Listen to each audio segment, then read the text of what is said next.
E aí, pessoal, hoje é brabo, hein? Largada do GP de Mônaco às 10 da manhã e o jogo do Grêmio começa às 11 da manhã.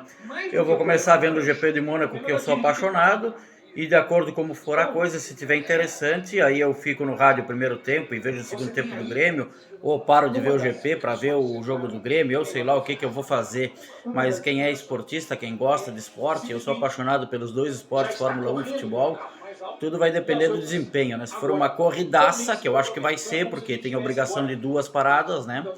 E ninguém sabe o que pode acontecer nessa corrida, totalmente inesperado pode ser, né? O resultado.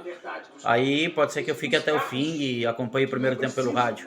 Eu acredito numa vitória do Grêmio hoje contra o Bahia, mas olha, vai ser muito, muito difícil. O Bahia é um bom time de futebol. Vamos lá, Fórmula 1 e futebol de manhã, Fórmula Indy, 500 milhas de Indianápolis à tarde. Que domingo, hein? Que domingo!